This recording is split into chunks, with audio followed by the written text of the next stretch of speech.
to share a few insights that I had talking to an astrologer friend of mine yesterday about the astrology of the year ahead. And we both agreed that, I'm not naming her because in case I slightly misrepresent her, I don't want to do that, but I'm pretty sure I'm repeating word for word what we talked about.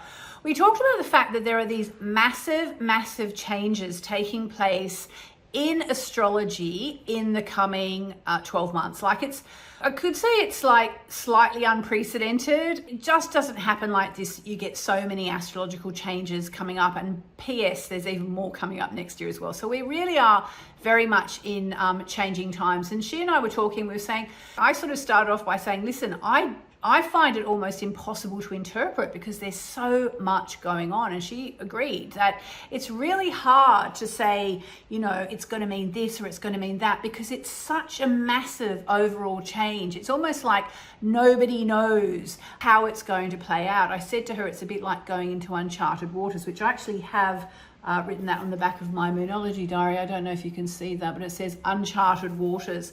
That's my Moonology diary 2025, which has almost sold out. So if you don't have a copy yet, get it. I'll put a link in the description, but it's moonmessages.com/my diary, or just search on the Moonology diary 2025. And I said, I feel like you can't really pin it down what's going to happen.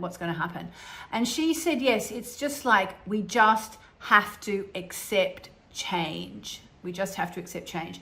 So I thought what I would do is I would give you a chart that I have been using for many years, and many of you will actually already know this, but if you want a chart that's going to help you just accept the changes as they unroll this year, it's a chart in Sanskrit from the ashram where I've been going now for nearly 20 years, where I'm going again in, I don't know, like 5 days or something.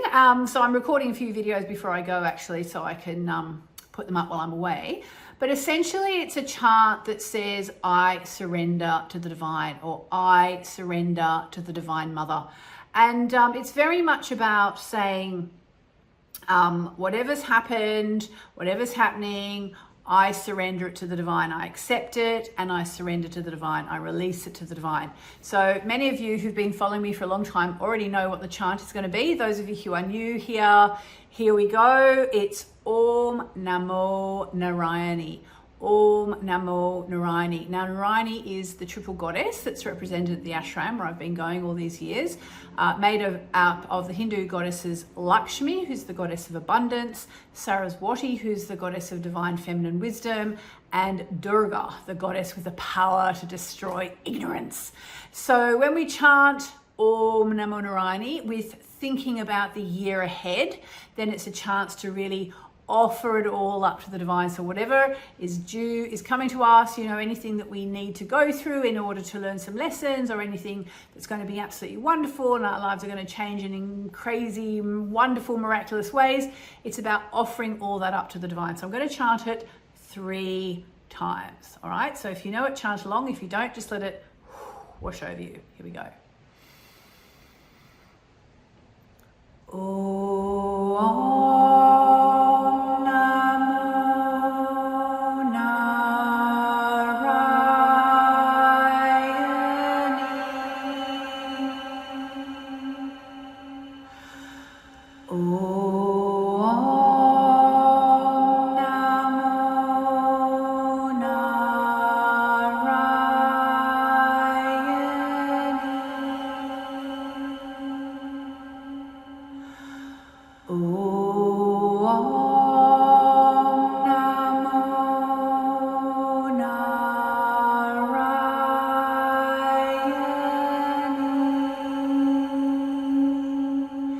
And we offer up 2025 to the divine, help us to get through what we need to get through. And just remember, when there are lessons coming to you, often if you can learn them faster, they go away faster.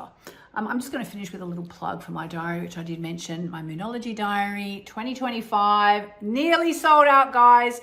You don't have to use it as a diary. You can use it just to do all your new moon wishes, your full moon forgiveness. It's got all the information you could want about all the new moons and full moons of the year ahead. I'll speak to you later.